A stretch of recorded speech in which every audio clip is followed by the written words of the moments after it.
is CGTN, China Global Television Network.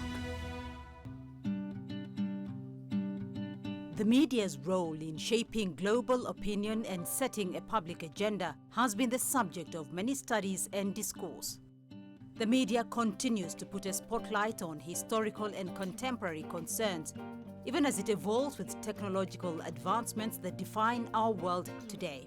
It is the understanding of this important role the media plays that the China Media Group and a host of African broadcasters came together at the inaugural CMG Media Cooperation Forum to explore ways of partnering on issues urgent to both China and Africa, while centering their own narratives on a global stage. The forum forms a Talk Africa special coverage this week.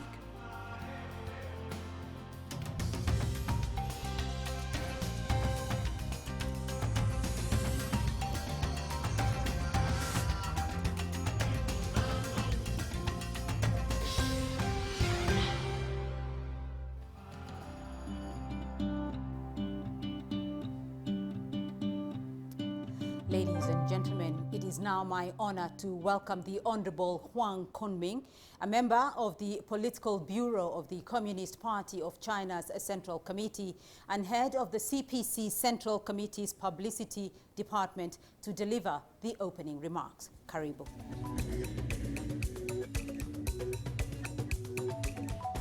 尊敬的各位来宾、女士们、先生们、朋友们，大家好。在中非合作论坛第8届部长级会议召开之际，我们举行2021非洲伙伴媒体合作论坛，共叙中非友好合作大计，很有意义。在此，我谨向各位论坛的嘉宾表示热烈欢迎。中国国家主席习近平多次指出，中国永远是非洲的好朋友、好伙伴、好兄弟。回首过去，我认为有3条启示十分重要，值得我们在今后的合作中发扬光大。一是坚持客观公正，共同传播正义之声。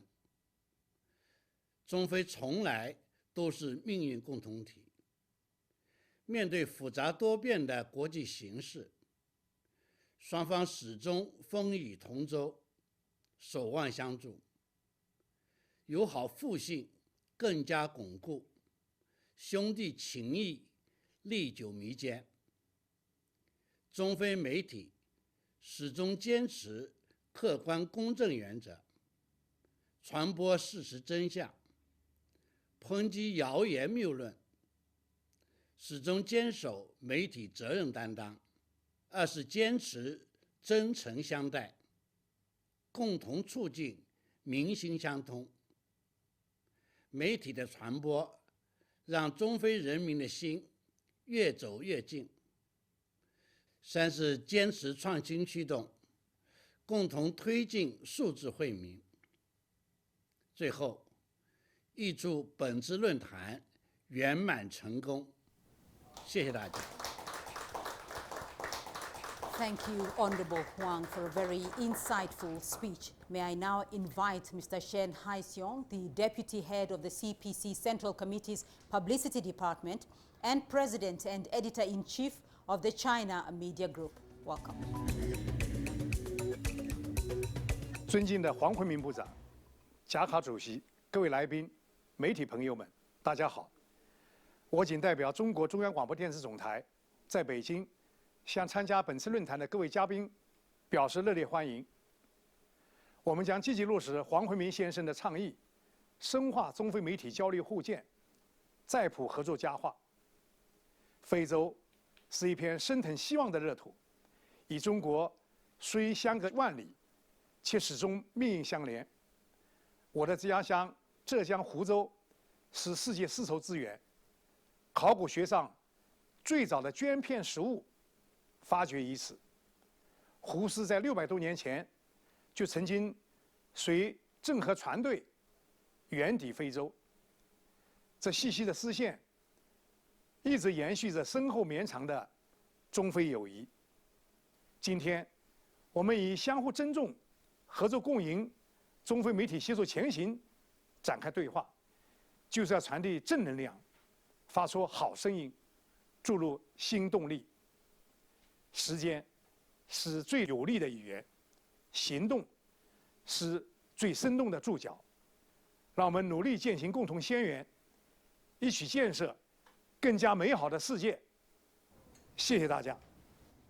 A round of applause, ladies and gentlemen.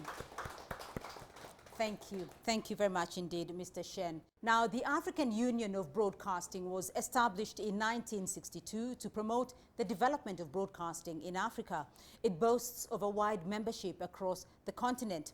We are today honored with the presence on this forum of Mr. Gregor Njaka, the Chief Executive Officer of the African Union of Broadcasting. Karibu. Ladies and gentlemen, it's a pleasure for me to take the floor today to address these few words on the occasion of the inaugural China-Africa Media Partnership Forum. The theme that brings us together today is entitled China-Africa Media Cooperation Amid Unprecedented Changes in the World. For us, this theme is of double importance. First of all, it testifies our common desire to appreciate the efforts made in this vast project of media cooperation between China and our countries in Africa. Then it gives us the opportunity to start over on a more solid and fair basis. While Africa remains a welcoming land for international media, the deployment of our media on the continent faces several difficulties. In this regard, media cooperation should be strengthened. The African Union of Broadcasting, though its networks of content exchange has made available to its members, including channel, web sources, verified information that reflects Africa in all its glory and diversity. Thank you very much indeed, Mr. Njaka. And now, welcome to our online dialogue, ladies and gentlemen. Our panelists will answer key questions around shaping global narratives, technology, and content sharing. I'm pleased to be joined here in Nairobi by Douglas Okwach. He is a senior editor at CGTN Africa. And also joining us online from Beijing, Professor Zhou Qing'an, Associate Dean, School of Journalism and Communication, Tsinghua University. Mr. Liam Lee, Adjunct Expert, College of Media and International Culture at the Xinjiang University. Dr. David Monyai is joining us from South Africa. He's the Director of the Center for Africa-China Studies at the University of Johannesburg. And Dr. Ayub Rioba is joining us from Tanzania. He's the Managing Director of the Tanzanian Broadcasting Corporation. You heard his speech earlier on. Welcome to the panel discussion, ladies and gentlemen. And to our audience, do remember to continue sending in your questions and comments through our chat box, and we will fill them to our panelists. Let me start off with you, Professor Zhou, if I may, in Beijing, because China and Africa have, in recent years, stepped up their global media presence, commanding a greater share of the global audience. I'd like to hear from you your assessment. What is your assessment of China's media in shaping global public opinion? Okay, thank you for your question. I think as a scholar who researched the global communications, I'm very glad to see the global represents for both media. Both media act professionally and actively in global public opinion. Over years, more attention has been given to developed and diversity around the globe.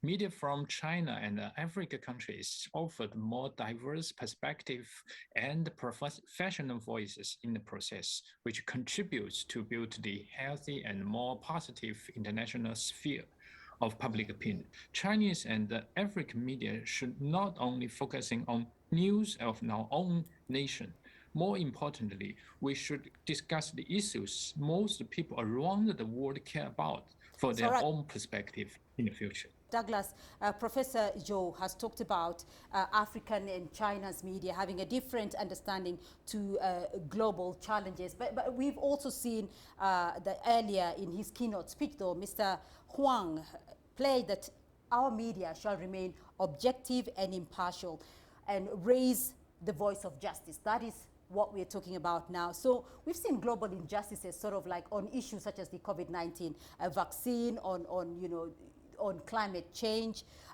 trade imbalances, and at the United Nations. How do we move that conversation, though? How do we shape the narrative?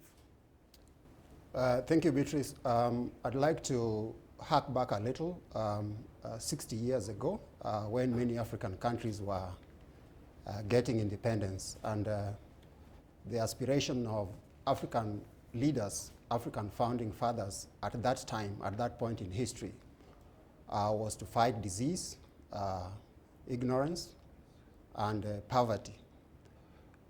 So that is what has driven many African countries through the decades.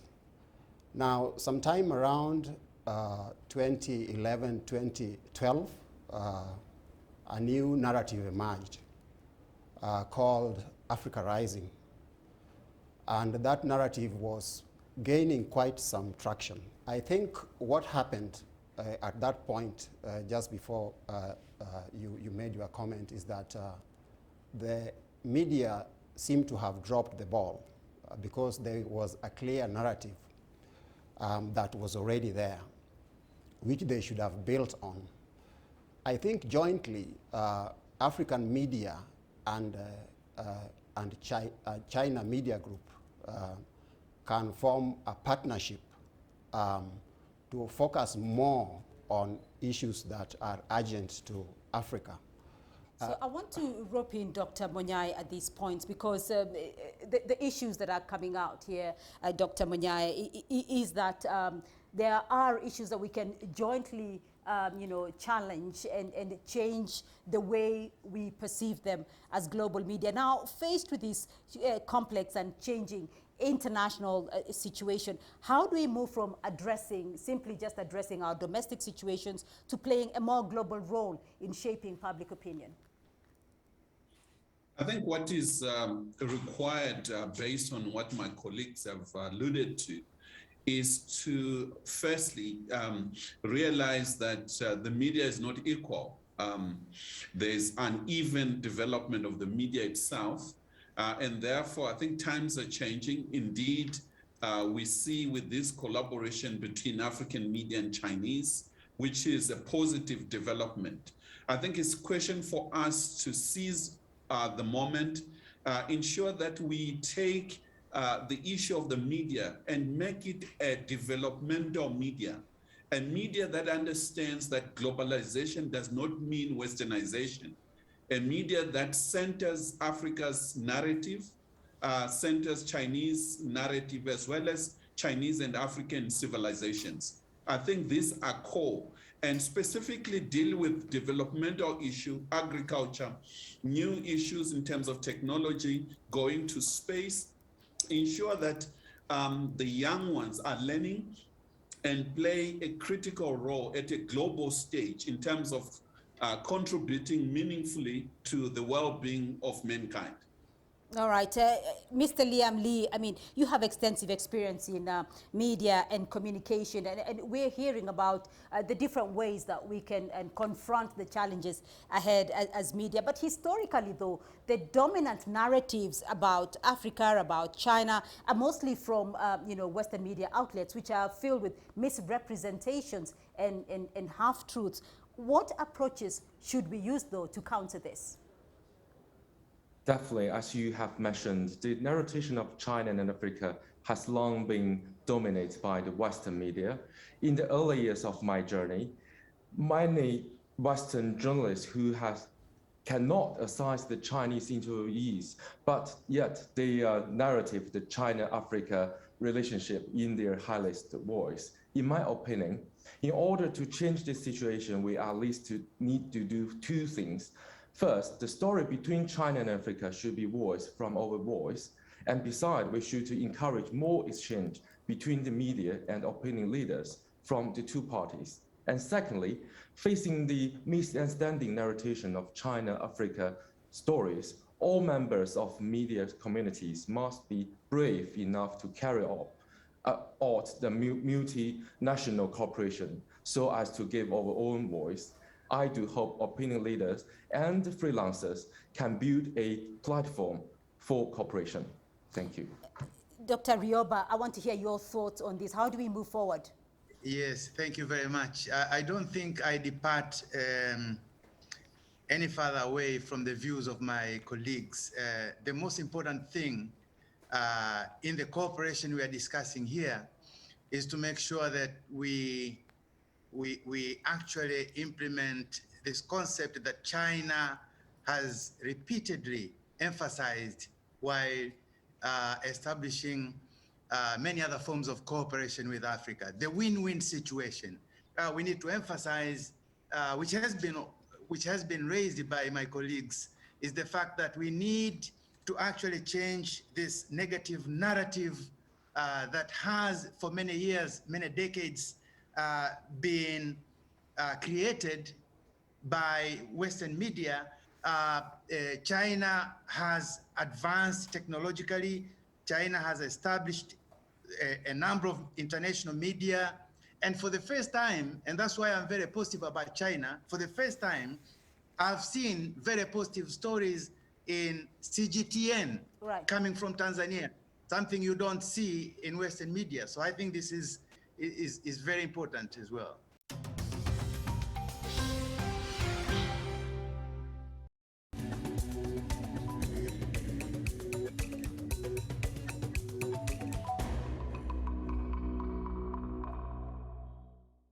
Now, ladies and gentlemen, this year's Forum on China-Africa Cooperation, FOCAC, is being held in Dakar, Senegal. The summit comes with an urgency to revive economies battered by COVID-19, increase vaccine penetration, and fight climate change. May I now welcome Mr. Abdoulaye Diop in Dakar. He is the Senegalese Minister of Culture and Communication. Welcome. Excellences, M. Wang, Chen et Ndiaka, chers participants invités de China Media Group, le Sénégal se réjouit d'accueillir le Forum de la coopération Chine-Afrique, communément appelé FOCAC. La coopération entre la République populaire de Chine et la République du Sénégal remonte à bien loin dans notre histoire. Elle a été voulue et promue par nos deux chefs d'État respectifs sous l'impulsion des premières de l'épaule Sédar Senghor et de Mao Zedong. Les présidents Xi Jinping et Macky Sall travaillent à chaque jour à la consolidation et à son renforcement. Cette coopération constitue un réel modèle de réussite. Elle est menée à la totale satisfaction de nos peuples respectifs et de nos deux chefs d'État. Dans le domaine de la culture et de la communication, le Sénégal apprécie à sa juste valeur la contribution agissante et efficace de la Chine à son développement, notamment pour la réalisation d'infrastructures culturelles de très haut niveau dont se réjouissent les acteurs culturels, toutes disciplines confondues. Nous attendons également que l'Afrique se soude davantage, cultive son unité dans l'amitié avec la Chine. Je vous remercie. My next speaker, ladies and gentlemen, is Dr. Naim Bilal, the Managing Director of the Kenya Broadcasting Corporation. The Kenya Broadcasting Corporation, KBC, enjoys wide reach across Kenya. Presently, KBC airs Africa Live, a one-hour news program produced by CGTN Africa. Let's listen to Dr. Bilal. Greetings, everyone, from Kenya Broadcasting Corporation in Nairobi.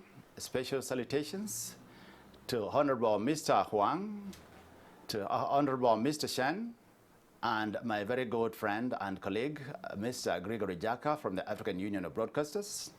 I start by saluting and thanking the China Media Group for organizing this very important forum.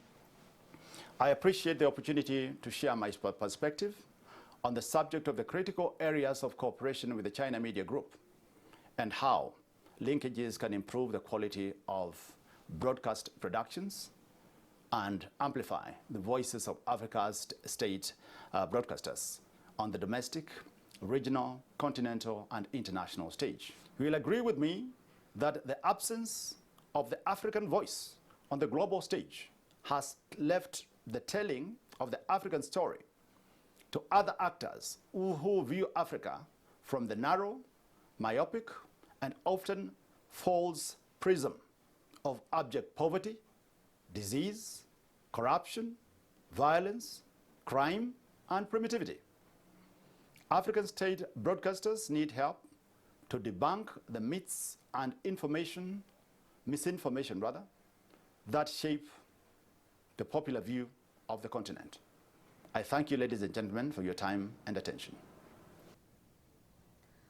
Dr. Bilal, they are raising pertinent questions on the future of Africa's state broadcasters, debunking myths and misinformations. Before we continue, I'd just like to sample some of your comments from online participants. Zenenga, who's joining us online, says, I really appreciate this gathering. The host, the first of its kind. I wish to state that we really need to learn more about each other's culture. The big cultural difference is a major contributor to some negative perceptions about each other. Do send in your comments and we will continue sampling them throughout the forum.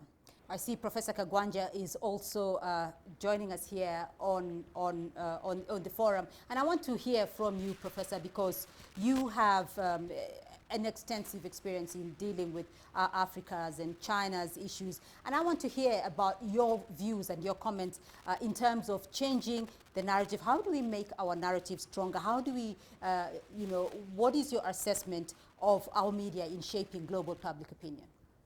Thank you very much. There are two things that we must pay attention to. One, China and Africa are negotiating a relationship between two civilizations that are miles apart. And that poses its own challenges. Therefore, we have our own issues to deal with, which are legitimate and genuine. The second level of challenges is a raft of propaganda about that relationship, arising from our historical relationship with our traditional partners and the role that China is playing in Africa today. For example, you'll notice that from 2017, and more precisely 2018, when China put the second tranche of $60 billion to uplift Africa from poverty and underdevelopment. Right. Immediately it was caught up with some terms like death trap, death burden, neocolonialism and all that. And it was hyped up. So as media, we must cut through this propaganda and focus on genuine issues that are going to enable us as two civilizations to forge a useful union. The day before, yesterday, we launched a report on Belt and Road Initiative in Kenya, its impact over the last 2 years. And the conclusions and the figures were speaking for themselves, that African economies have grown by 50% from what they were a decade ago. And that's not a mean achievement. So we count the gains that are coming from this partnership, and we explore the challenges that we are facing as two civilizations and discard propaganda and other negative presentation of our relationship. All right, there is a comment here. Gerald Mbanda is asking the panel, China and African countries are constantly attacked by Western media on issues of human rights and democracy, yet every civilization has its own way of dealing with the two concepts. How can China and African media work together in this war? Members of the panel. If I may go first, I think it's a question of ensuring that we respond through exposing what's happening in the Western world as we speak. The question of human rights, we have to understand, we have in Africa a demand for the rights of your ballot box and a right for the belly to eat, wake up, and have shelter, to have infrastructure. Those rights must not be separated.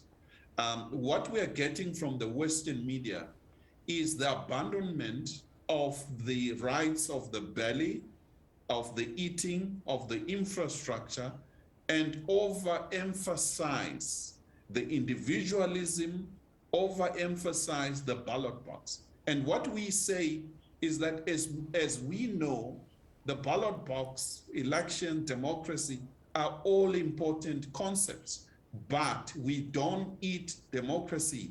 We have to ensure that our people have food on the table. And therefore we need that balance of the ballot box and food on the table. And that narrative must have a strong hold on the continent. How do you weigh in on this? Thank you, Beatrice. Three things. First, I want to respond to the issue of narratives. First of all, I think for us to even sit and dialogue and debate narratives, Africa must, first of all, in conjunction and in partnership with China, decide what kind of narrative do you want to push. Otherwise, it's futile to sit and discuss narratives, and we haven't determined what kind of narrative we want to push. That's number one. Number two, and already there was a narrative that sort of fizzled out because the media dropped the ball. Number two, I want to respond to the issue of disinformation. I think disinformation is a function of single narrative reporting. A story doesn't just have one side. A story has multiple sides. So disinformation thrives where single narrative stories are pushed. And I think the solution lies in the basic principles of journalism, multiple sourcing, corroborating, fact-checking. The problem is that, and I saw this with COVID, that journalists are now bombarded. They're overwhelmed with information. That is number one. Number two, there is also urgency in putting out a story. So you have many stories that are being put out that are not properly checked. And this open windows and doors for disinformation to thrive. And this is also because of the nature of the media as we have it. Now, the other issue that has come up that I also want to touch on is that the youth are the most dominant consumers of online media. And the youth, particularly African youth, should not be misconstrued to be just about entertainment. I think African young people want to be engineers. They want to be doctors. They want to be pharmacists. They want to be aeronautic engineers and pilots and stuff like that. So why don't these multiple platforms that we are talking about, this proliferation of platforms, also see a proliferation of adequate, of relevant information? Let's educate, not just inform and entertain. Let's educate. Let's offer a variety of choices on those platforms. Then we'll be making a lot of headway. And that covers part of the CMG Media Cooperation Forum 2021. Tune in again next week for a continuation of the dialogue with a special focus on technology and content sharing. Thank you for watching, and goodbye.